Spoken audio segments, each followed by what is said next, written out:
Hey guys, so welcome back again to my channel, and it's been a while and I'm back again. So in this video guys, I'm gonna teach you how to cook a Taiwanese dish again, and it's very easy.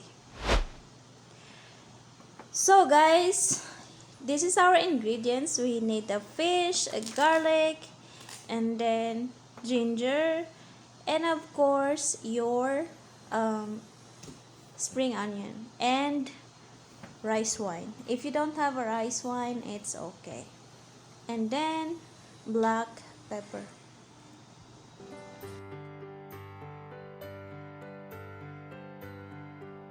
So guys, our fish is already clean and I already prepared everything. So now it's ready to cook. You have to prepare your pan, make sure it's hot, and of course, we needed an oil.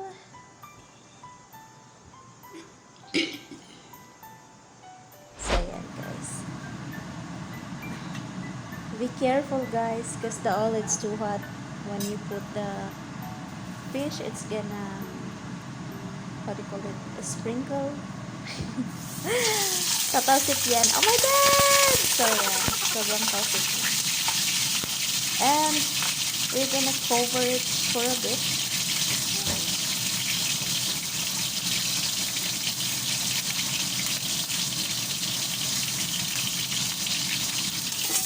So yan, cover muna natin. While we fried it guys, we're going to prepare the sauce. So in a clean bowl, we're gonna put the garlic, the ginger, and the spring onions. And we're going to put the soy sauce. I didn't really measure my ingredients guys, so it's up to you. It's up to your taste. So I put soy sauce.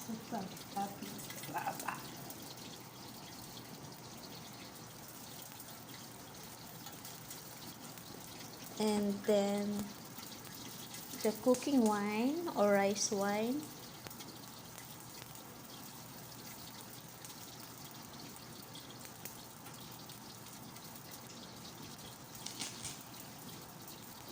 Mix nyo siya guys.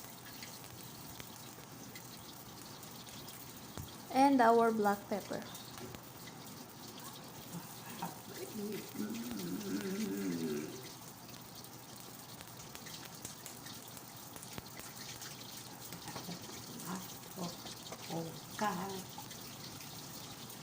Sugar. Make sure you put the sugar to balance the taste. Char.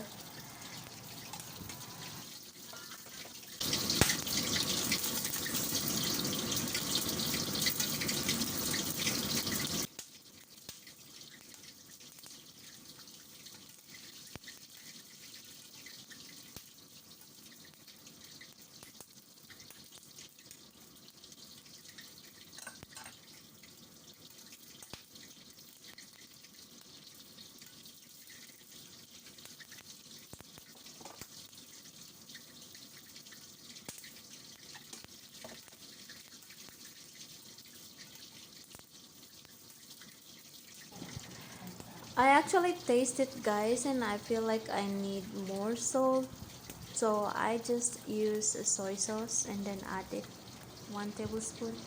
I didn't really measure it, you guys, it's up to your taste. So now we're not gonna turn over this fish. We're just gonna put the sauce that we make. We're just gonna add it there. And be careful guys. Yan. Check lang natin if we can put the sauce that we make. And we are going to put it na. Careful guys. So yan. And then mix it guys. So we are going to wait until the sauce is sticky. So just let it boil until it becomes sticky. But check it guys from like every minute, so it won't get burned, guys. So you have to check it always until it becomes sticky.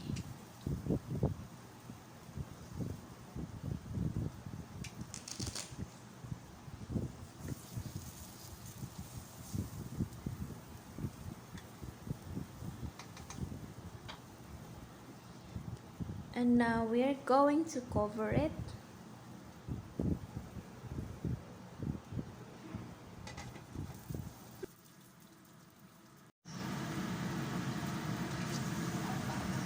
And here we go. Gonna check it. So look at that. It's almost sticky. Almost sticky, guys. Ang bango, guys. Tapos, yan, guys. Tignan nyo. Look at that. See that? Nagana na siya. Make sure you always check it and then do it like that. So now we are going to make this. Let's twist it. Parang nadurog ata, guys, ang aking isda.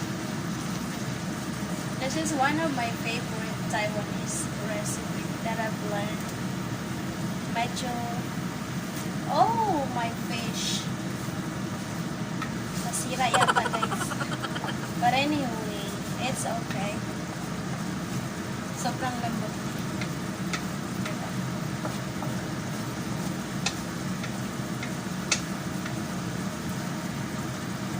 And then, antayin lang natin hanggang sa maglapot siya, guys. Takpan natin ulit. Check natin, guys. Bango, guys. It smells so good. Parang naano na yata. Ayan. I guess this is already okay. Nasunog na nga dito na rin. Ano na yung sauce niya? Sticky na. So, para malaman nyo, guys, kung yan talaga ay luto na yung loob, check nyo siya ng chopstick. Ayan, ang lambot to. Kita nyo. Ang lambot. So, it's super soft. Laglagas na nga eh. Lasog-lasog na nga eh. So, ngayon is ilalagay natin siya sa plato. So, ito na yung ating finished product, guys. Ayun is, titikman ko siya. Ako lang naman kakain nito, guys.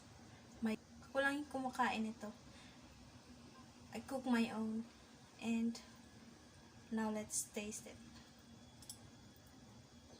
My rice is still cooking, guys. This is good if you have like hot rice. The chili, guys, is I just put it. I forgot. Ang sarap. It's really good, guys. It's good if for you. We have a rice, but my rice is still cooking. So that's all, guys. Thank you so much for watching. Enjoy eating, everyone. I'll see you in my next vlog.